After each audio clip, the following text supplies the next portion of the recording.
So I hope you enjoyed learning about grounded theory research.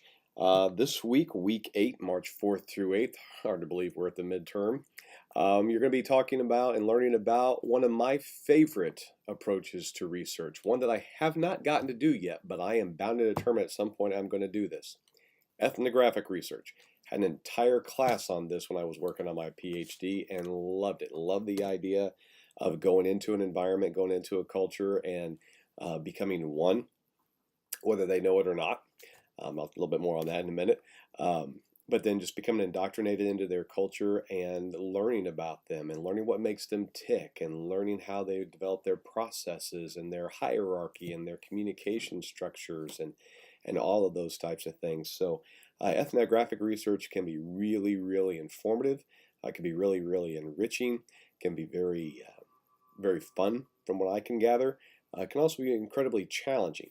There's two books that I want to share with you. This is my freshman year. That's by Rebecca Nathan. This is one of the books that we studied whenever I was working in that ethnographics research class. And what Nathan did, she went to university. She enrolled at that university as a non-traditional freshman. And she became indoctrinated into the school, and she lived in the dorms. She ate in the school cafeterias. She took classes with these students. She got involved in their clubs and organizations. She had late night powwows with the other students in her dorm. But they didn't know she was a researcher. She was full on went native participant. They had no idea. A couple people found out, and it's interesting some of the reactions they had. But if you like this idea, gets its ethnography, as you might expect, gets its roots in anthropology, study of cultures. But if you like this idea, I highly recommend reading this book. It is really interesting and very informative. Another one that I've read was not really designed to be an ethnographic study, but it kind of was by H.G. Bissinger, Friday Night Lights. They've done a TV series out of it. They've done a movie out of it. It was a New York Times best-selling book. But Bissinger he won the Pulitzer Prize for it as well. He was a sports writer from a newspaper, I believe in New York, and wanted to go down to Permian, Texas, and find out what is it like in that community where football is everything. You know, Texas as a whole, football is everything.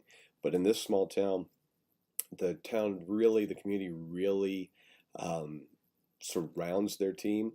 A lot of their moods and opinions live and breathe and die by their team.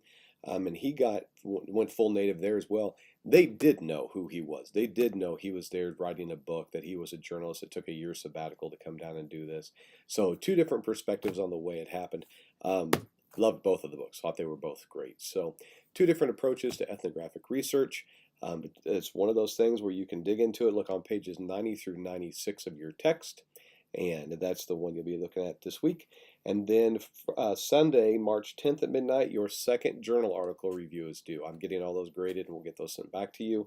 Or by this time, I'm recording this on Friday for Monday, so by Monday, you'll all have them back. So you'll have my comments for them.